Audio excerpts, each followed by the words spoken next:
Hey guys, welcome to Deepak Yadav IAS academy. आज है तारीख 13 अक्टूबर 2020। आज की तारीख से जितने भी इंपॉर्टेंट करंट अफेयर्स बनेंगे जो कि आपके यूपीएससी एग्जाम यानी आईएएस आईपीएस के एग्जाम के पॉइंट ऑफ व्यू से इंपॉर्टेंट होंगे, उन सब करंट अफेयर्स को हम डिटेल में डिस्कस करेंगे। और ये वीडियो आपके लिए बहुत ज़्यादा इंपॉर्टेंट होगी अगर आप यूपीएससी एस्पिरेंट और यूपीएससी के लिए प्रिपेयर कर रहे हो तो। और इस वीडियो में मैं आपको करंट अफेयर्स के साथ साथ ये बताऊंगा कि कैसे आप करंट अफेयर्स को अपने यूपीएससी सिलेबस से लिंक कर सकते हो, जो सबसे मेन चीज़ होती है हमारे यूपीएससी प्रिपरेशन में। तो आगे बढ़ते हैं। ये फर्स्ट टाइम जो कि सेपरेटली बनाई जा रही है यूपीएससी के लिए वीडियो, फर्स्ट टाइम यूट्यूब पर लाई गई है मेरे द्वारा। उसके बाद अगर आपको लेक्चर की पीडीएफ चाहिए जो कि सभी लोगों को चाहिए होती है, तो आप लोग नीचे डिस्क्रिप्शन बॉक्स में टेलीग्राम का लिंक दे रखा है, उस लिंक को क्लिक करो और जाकर वो चैनल ज्वाइन करो, क्योंकि वहां पे आपको डेली इस लेक्चर की पीडीएफ तो मिलती ही मिलती है, साथ ही साथ आप लोगों को डेली द हिंदू न्यूज़पेपर भी वहां पे मिल जाता है, आप डाउनलोड कर सकते हो डेली। ओके। और अभी तक आपने चैनल को सब्सक्राइब नहीं किया है तो किस बात की देरी कर रहे हो? अगर यूपीएससी एस्पिरेंट हो जो जल्दी से सब्सक्राइब करो, नीचे रेड कलर का बटन आ रहा होगा और बेल आइकन जरूर प्रेस कर देना ताकि आप कोई भी वीडियो की नोटिफिकेशन मिस ना कर पाओ।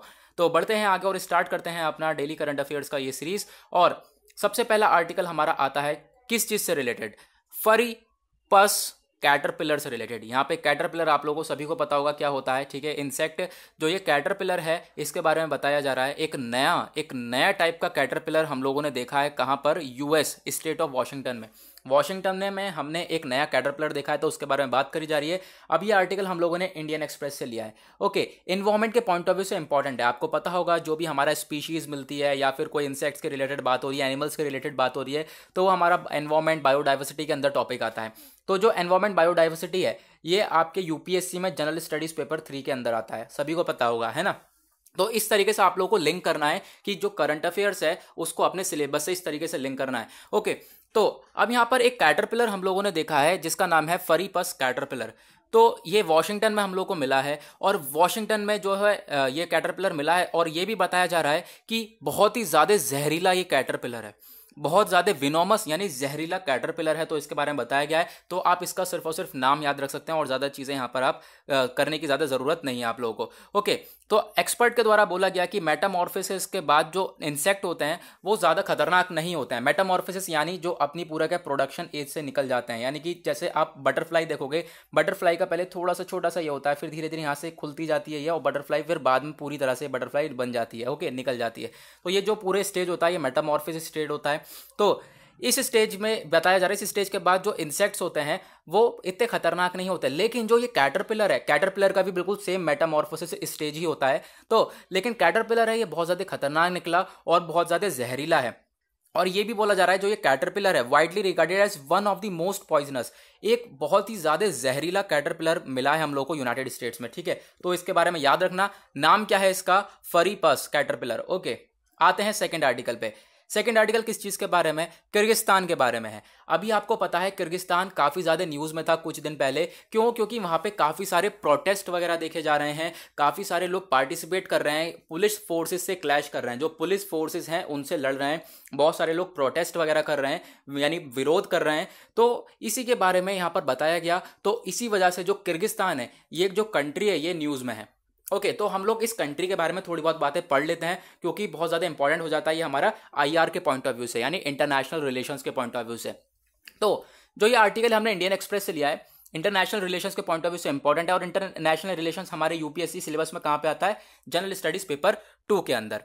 तो यहाँ पे वही सारी बातें बताई गई। जो किर्गिस्तान है उसमें काफ़ी सारा प्रोटेस्ट चल रहा है, काफ़ी लोग जो है वो जो है पार्टिसिपेट कर रहे हैं पुलिस फोर्सेस के अगेंस्ट। तो अब हम यहाँ पर इस कंट्री के बारे में देखें तो जो किर्गिस्तान है इसे हम लोग किर्गिजिया भी कहते हैं, किर्गिजिया भी कहते हैं। ये एक लैंड लॉक्ड कंट्री है। लैंड लॉक्ड कंट्री यानी चारों तरफ से यहाँ पर इसके आसपास भी कंट्रीज हैं। तो यहाँ पर देखोगे किर्गिस्तान हो गया हमारा, इसके इधर चाइना हो गया, और यहाँ पे कजाकिस्तान हो गया, उज्बेकिस्तान हो गया, तजिकिस्तान हो गया, यानी कि पूरा लैंड लॉक है, ये पूरी तरह से लॉक है ये कंट्री। ओके।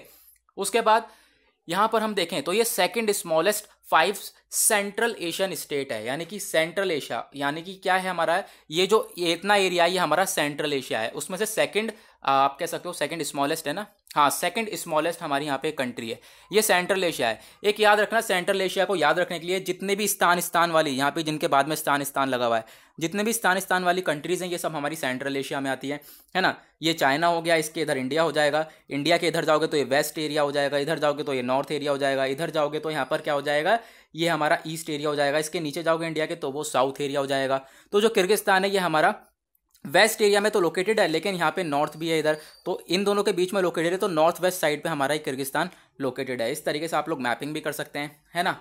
तो अब यहाँ पर बात क्या हो रही है कि सेकंड स्मॉलेस्ट कंट्री है, चलो इसके बारे में देख लिया। साथ ही साथ जो इसकी कैपिटल है, ठीक है, इसकी राजधानी क्या है, लार्जेस्ट सिटी बिश्केक, बिश्केक इसकी कैपिटल है। बिश्केक भी यहाँ पर आपको दिखाया हुआ है, किर्गिस्तान की यहाँ पर जो है कैपिटल बिश्केक है। ओके, आगे बढ़ते हैं। उसके बाद ये एक माउंटेनियस रीजन है, यहाँ पे बहुत पहाड़ हैं, पहाड़ बहुत सारे हैं। कौन से पहाड़ हैं, तियानशान, तियानशान ये माउंटेनियस रीजन है, इसने 80% ऑफ द कंट्री को कवर कर रखा है, यानी कि 80% तक मान लो कि इतनी इतनी कंट्री जो है पूरी की पूरी माउंटेनियस रीजन से कवर है। ओके, उसके बाद बात करते हैं कि हालांकि यहाँ पे बोला गया कि माउंटेन रीजन से यहाँ पे कवर है, तो उसके बाद ये बोला गया किर्गिस्तान जो है एक अनदर स्विट्जरलैंड कह सकते हो सेंट्रल एशिया का, क्योंकि यहाँ पे काफ़ी सारे माउंटेन्स वगैरह देखे जाते हैं। थर्ड आर्टिकल है आरबीआई की मॉनेटरी पॉलिसी 2020 से रिलेटेड। इस आर्टिकल को मैंने कल के द हिंदू न्यूज़पेपर एनालिसिस वाली जो वीडियो आती है उसमें मैंने डिस्कस किया था। तो ये आर्टिकल हमने लिया इंडियन एक्सप्रेस से, इकोनॉमी के पॉइंट ऑफ व्यू से इंपॉर्टेंट है। यूपीएससी में इकोनॉमी कहाँ पे आती है, हमारी जनरल स्टडीज पेपर 3 के अंदर। ओके, अब यहाँ पे आरबीआई ने अपनी एमपीसी कमेटी बनाई, मॉनेटरी पॉलिसी कमेटी बनाई। अब आपको ये याद रखना है, ये जो मॉनेटरी पॉलिसी कमेटी है इसका क्या काम होता है, ये इंटरेस्ट रेट को प्लान करता है, ठीक है। इंटरेस्ट रेट जो होता है, ब्याज का जो रेट होता है उसको प्लान करता है कि क्या रहना है, उसे चेंज करना है, बढ़ाना है, कम करना है, या फिर उसे ऐसे ही रहने देना है जैसा चलता हुआ आ रहा था। बट अब कौन सा इंटरेस्ट रेट, इंटरेस्ट रेट हमारे 2 टाइप के हो जाते हैं, रेपो रेट और रिवर्स रेपो रेट, ठीक है, रिवर्स रेपो रेट। तो यहाँ पे रेपो रेट और रिवर्स रेपो रेट है, इसके बारे में बात करेंगे क्या है ये। देखो, आरबीआई ने जो अभी मॉनेटरी पॉलिसी कमेटी बनाई एमपीसी, इसके अंदर 3 नए मेंबर को चूज किया, ठीक है, 3 नए मेंबर को अपॉइंट किया। वो 3 मेंबर कौन कौन से हैं, शशांक भिडे, आशिमा गोयल एंड जयंत आर वर्मा, ये 3 मेंबर को नया अपॉइंट करा गया है। क्यों, क्योंकि ये डिसाइड कर सकें कि जो इंटरेस्ट रेट है उसको चेंज करना है या फिर ऐसे ही रहने देना है। तो इन लोगों ने क्या डिसाइड करा कि जो इंटरेस्ट रेट है वो अनचेंज रहेगा, यानी जो चलता हुआ आ रहा था 4% रेपो रेट था, वो वही चलता हुआ आएगा। ओके, अब यहाँ पे आपके लिए क्वेश्चन बनता है कि रेपो रेट क्या है, चलो मैं आपको बताता हूँ। जब जो हमारी सेंट्रल बैंक होती है, सेंट्रल बैंक कौन हो गई, आरबीआई, है ना, क्या करती है, सेंट्रल बैंक लोन देती है कमर्शियल बैंक को। बाकी सारे जो हमारा पीएनबी और ये सारी जो बैंक्स हैं, ठीक है, ये सारे बैंक्स जो कई हमारे कमर्शियल बैंक्स होती हैं। जब यह आरबीआई हमारी लोन देती है किसे, कमर्शियल बैंक्स को, तो क्या करती है, लोन देगी तो इस पर इनसे एक इंटरेस्ट भी तो लेगी। अगर आरबीआई हमारा लोन दे रही है इनको, तो ब्याज भी तो लेगी। तो जो ब्याज लेगी, तो वो जो रेट होता है, इंटरेस्ट रेट होता है, तो उसे हम लोग कहते हैं रेपो रेट। ओके, इसी तरीके से हमारा रिवर्स रेपो रेट होता है। अब रिवर्स रेपो रेट में क्या होता है कि जो आरबीआई है, आरबीआई पैसा लेता है कमर्शियल बैंक से, कमर्शियल बैंक के पास जो भी एक्स्ट्रा मनी होगा वो क्या करता है, आरबीआई को दे देता है, और आरबीआई जो है कमर्शियल बैंक को उस मनी के ऊपर ब्याज देता है। तो अब क्या हो गया, ये रिवर्स रेपो रेट हो गया। सिंपल सा है, इन्होंने रेपो रेट, जब कमर्शियल बैंक हमारा क्या करेगा, आरबीआई को देगा पैसा, सॉरी, रिवर्स रेपो रेट क्या क्या होता है, जब हमारा कमर्शियल बैंक होता है वो आरबीआई को पैसा देगा, आरबीआई उस पर इंटरेस्ट रेट देगा। और रेपो रेट क्या होता है, जब आरबीआई हमारे कमर्शियल बैंक को लोन देखेगा और कमर्शियल बैंक क्या करेगा, उसके ऊपर इंटरेस्ट देगा, ठीक है। तो फिर यहाँ पे ये इंटरेस्ट रेट 4% था। अब यहाँ पे कमेटी ने डिसाइड करा इंटरेस्ट रेट 4% ही रहेगा। साथ ही साथ जो हमारा रिजर्व बैंक ऑफ इंडिया है उसने क्या बोला कि जो इंडिया की जीडीपी है वो 2021 में और भी गिरने वाली है। कितनी, 9.5% तक जो इंडिया की ग्रॉस डोमेस्टिक प्रोडक्ट है वो गिरने वाला है, ये आरबीआई ने बोला। ओके, नाउ 4th आर्टिकल हमारा international day for disaster risk reduction से रिलेटेड आर्टिकल है। हमने यूनाइटेड नेशन की वेबसाइट से, पोर्टल से लिया है। ये डिजास्टर मैनेजमेंट से आप कह सकते हो इसके पॉइंट ऑफ व्यू से इंपॉर्टेंट है। और डिजास्टर मैनेजमेंट हमारे यूपीएससी में कौन से सिलेबस, कौन से सब्जेक्ट के अंदर आता है, जनरल स्टडीज पेपर 3 के अंदर। ओके, अब यहाँ पर आपको ये डे का नाम सुनते ही समझ गए होंगे कि जो international day for disaster risk reduction, यानी कि ये डे क्यों मनाया जाता है। ये पहली बात तो याद रखो, 13 अक्टूबर 2020 को हर साल मनाया जाता है। हर साल 13 अक्टूबर को ये डे मनाया जाता है। ओके, और मनाया क्यों जाता है ये देखो, ताकि हम लोग अवेयरनेस फैला सकें, लोगों को बता सकें कि हम लोग कितना आगे निकल चुके हैं, world are reducing their exposure to disaster, ठीक है, उसके बारे में हम लोग अवेयरनेस वगैरह फैला सकें, या फिर हम किस तरीके से जो ये डिजास्टर्स हैं इनको मैनेज कर सकते हैं, इनको कैसे हम लोग रिड्यूस कर सकते हैं। इसलिए हम लोग इस डे को मनाते हैं। किस किस तारीख को मनाते हैं? 13 अक्टूबर 2020 को। ये जो international day for disaster risk reduction है, ये स्टार्ट हुआ था 1989 में। 1989 में स्टार्ट हुआ था और आज तक हम इसको मनाते हुए आ रहे हैं। नेक्स्ट आर्टिकल, इसके बारे में मैंने कल के द हिंदू एनालिसिस में करा था बात, ठीक है। अब क्या हुआ था कल के द हिंदू न्यूज़ एनालिसिस में, कोई टेक्निकल इशू की वजह से क्या हुआ कि उसकी साउंड जो है बहुत लो हुई गई, साउंड बहुत लो हो गई, जिसकी वजह से काफ़ी ज़्यादा प्रॉब्लम कल देखने को मिल रही थी सभी लोगों को। हालांकि मुझे भी अपने ऊपर गुस्सा आ रहा था कि यार मैं दोबारा रिकॉर्ड कर लेता कास्ट वीडियो, लेकिन फिर भी बहुत टाइम हो जाता, तो इस वजह से मैंने अपलोड कर दिया उसे। चलो फिलहाल अगर आप एयरफोन्स लगा के सुनते तो आपको डेफिनेटली वो क्लियर होती, ठीक है। चलो यहाँ पर हम बात करते हैं इस वाले आर्टिकल की। 5th आर्टिकल हमारा क्या है? ब्लू फ्लैग बीचेस से रिलेटेड है, लाइव मिनट से लिया है हमने। एनवायरमेंट के पॉइंट ऑफ व्यू से इंपॉर्टेंट है। एनवायरमेंट कहाँ आता है? हमारा जनरल स्टडीज पेपर 3 के अंदर में। ब्लू फ्लैग बीचेस यानी कि इंडिया के, भारत के 8 बीचेस को ब्लू फ्लैग सर्टिफिकेट दिया गया है। अब यहाँ पे ये ब्लू फ्लैग सर्टिफिकेट क्या होता है? ब्लू फ्लैग सर्टिफिकेट बीचेस को क्यों दिया जाता है? तो पहले आप लोग यहाँ पर इन बीचेस के नाम देखो, कौन से 8 भारत के बीचेस है जिनको ब्लू फ्लैग सर्टिफिकेट दिया गया है। सबसे पहला है हमारा शिवराजपुर, ठीक है, गोगला, ये कहाँ पर, इनके आगे जगह भी लिखा हुआ है, ठीक है। शिवराजपुर कहाँ पे? गुजरात में। गोगला दीव में। कसरकोद और पदुबिद्री कर्नाटका में, जो कि कल न्यूज़ में था। कप्पड़ केरला में। ऋषिकोंडा आंध्र प्रदेश में। गोल्डन उड़ीसा में। और राधानगर अंडमान एंड निकोबार आइलैंड पे, ठीक है। तो ये सारे बीचेस को ब्लू फ्लैग सर्टिफिकेशन दिया है। क्यों दिया है? ब्लू फ्लैग सर्टिफिकेशन उस बीच को दिया जाता है जो कि बहुत ज़्यादा साफ सुथरा रहता है, बस इतना याद रखना है। बहुत ज़्यादा साफ सुथरा रहता है, अपनी क्लीनलीनेस को मेंटेन करके रखता है, हाइजीनिक रहता है, उसको यहाँ पे ब्लू फ्लैग सर्टिफिकेट दिया जाता है। अब इन बीचेस पे भी काफ़ी ज़्यादा साफ सफाई देखी गई है, उसके बाद यहाँ पर इस सर्टिफिकेट को दिया गया है। और आपको पता होना चाहिए, अगर ये सर्टिफिकेट दिया है तो इससे काफ़ी ज़्यादा वैल्यू भी बढ़ जाती है उस बीच की, टूरिज्म वगैरह भी बढ़ जाता है, क्योंकि लोगों को पता चलेगा कि हाँ यार इसे ब्लू फ्लैग सर्टिफिकेट मिला है और यहाँ पर काफ़ी साफ सुथरा रहता है, तो लोग वहाँ पे जाएंगे, घूमने भी, देखने जाएंगे, तो टूरिज्म भी बूस्टअप हो जाता है। ओके, उसके बाद यहाँ पर एक चीज़ ये भी आ जाती है कि इंडिया आज के टाइम पे क्या हो गया है, जो ब्लू फ्लैग कंट्रीज़ हैं उसमें टॉप 50 कंट्रीज़ के अंदर आ चुका है। हालांकि यहाँ पे आपने देखा कि ब्लू फ्लैग सर्टिफिकेशन मिला, तो उसकी वजह से क्या हुआ, इंडिया हमारा टॉप 50 ब्लू फ्लैग कंट्रीज़ के अंदर में आ चुका है। नेक्स्ट आर्टिकल, 6th आर्टिकल है मे बी। तो यहाँ पर हमारा नानाजी देशमुख के बारे में बात हो रही है। तो इनकी बर्थ एनिवर्सरी के ऊपर वाइस प्रेसिडेंट साहब ने श्रद्धांजलि यहाँ पर इनको दी, श्रद्धांजलि पे करी, तो उसी के बारे में यहाँ पर यह आर्टिकल दिया गया और इनका कुछ पास्ट के बारे में बताया गया। ओके, ऑल इंडिया रेडियो से लिया हुआ ये आर्टिकल है, पॉलिटी एंड गवर्नेंस के पॉइंट ऑफ व्यू से इंपॉर्टेंट है। पॉलिटी एंड गवर्नेंस हमारा आता है जनरल स्टडीज़ पेपर 2 के अंदर में। तो ये इनका नाम पूरा है, यहाँ पे आप देखोगे, चंद्रिका दास अमृता राव देशमुख, इन्हें हम लोग नानाजी देशमुख कहते थे। 1916 से लेके 2010 तक का इनका पीरियड रहा। एक सोशल एक्टिविस्ट थे, साथ ही साथ एक पॉलिटिकल लीडर थे। देखोगे आप यहाँ पर इनका पॉलिटिकल करियर देखोगे तो फिर जो नानाजी देशमुख साहब थे, यहाँ पर काफ़ी समय तक आरएसएस के मेंबर रहे, फिर उसके बाद जनता पार्टी में आए, भारतीय जनता पार्टी में आए। उसके बाद इन्होंने क्या, जय प्रकाश नारायण बनाया, ये मूवमेंट लेकर आए ये, ठीक है। उसके बाद यहाँ पर ये मेंबर बने 6th लोकसभा के, ठीक है, 6th लोकसभा के यहाँ पे मेंबर भी बने। फिर उसके बाद एनडीए गवर्नमेंट में आ गए।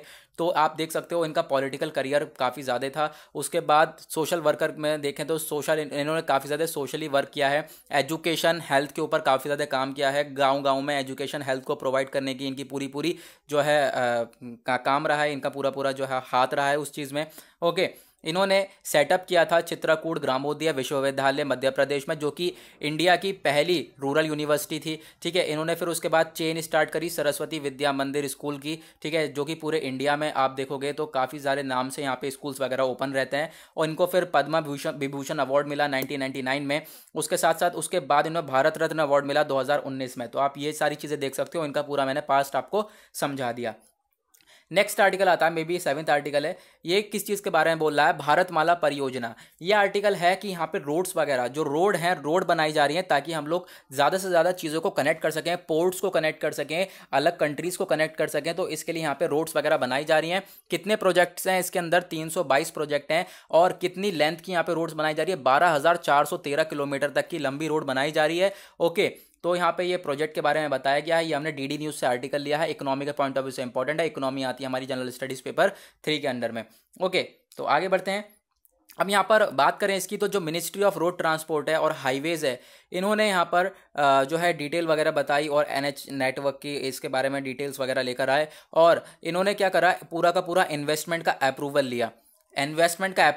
फॉर भारतमाला परियोजना फेज़ 1। भारतमाला परियोजना फेज़ 1 का प्रोजेक्ट यहाँ पे चलाने के लिए इन्होंने अप्रूवल लिया। और जो ये स्कीम है, ये 34,800 किलोमीटर तक यहाँ पे डेवलपमेंट करने की बात करी जा रही है, जिसमें 10,000 किलोमीटर जो है यहाँ पे NHDP स्ट्रेचेस रहेंगे। और इसका जो आउटले रहेगा, कितने रुपए तक का इसमें कॉस्ट जा रहा है, कितने रुपए तक का पैसा लग रहा है, यहाँ पे 5,35,000 करोड़ रुपए तक यहाँ पे लगा के जो रोड्स वगैरह को बनाई जा रही है। और ये जो बनाया जा रहा है फॉर इकोनॉमिक कॉरिडोर्स, ठीक है, क्या होगा, ये जो रोड्स बनाई जा रही हैं, कंट्रीज़ को कनेक्ट करी जा रहा है, इससे क्या होगा, इकोनॉमिक कॉरिडोर्स अच्छी तरीके से हमारे इकोनॉमिक कॉरिडोर्स कनेक्ट होंगे, इंटर कॉरिडोर्स यहाँ पे। उसके बाद आप देख सकते हो यहाँ पे बॉर्डर, इंटरनेशनल कनेक्टिविटी, रोड्स वगैरह अच्छी तरीके से हम लोग की कनेक्टिविटी बढ़ जाएगी। ओके, 8th आर्टिकल में भी, और आज का लास्ट आर्टिकल है हमारा, यह है विजया राय राजे सिंधिया के बारे में।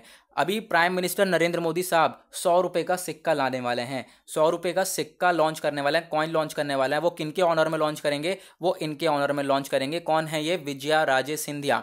ओके, तो इनके ऑनर में लॉन्च करेंगे कब? 12 अक्टूबर 2020 में यहाँ पर बात करी जा रही है। ओके, अब यहाँ पर बात करें तो जो विजया राजे सिंधिया हैं, ये 1919 से लेकर 2001 तक का इनका टाइम पीरियड। तो इनको क्या कहा जाता है? राजमाता ऑफ ग्वालियर भी कहा जाता था। ओके, इनकी जो मैरिड हुई थी, शादी हुई थी, वो किन से हुई थी? महाराजा ऑफ ग्वालियर से। ओके, फिर उसके बाद यहाँ पर ये पॉलिटिशियन बन चुकी थी। इन्होंने दोनों जो हमारे पार्लियामेंट है, पार्लियामेंट के जो दोनों हाउसेस हैं, उन दोनों में ही ये इलेक्ट हो चुकी थी। ठीक है, पूरी तरह से पॉलिटिशियन बन चुकी थी।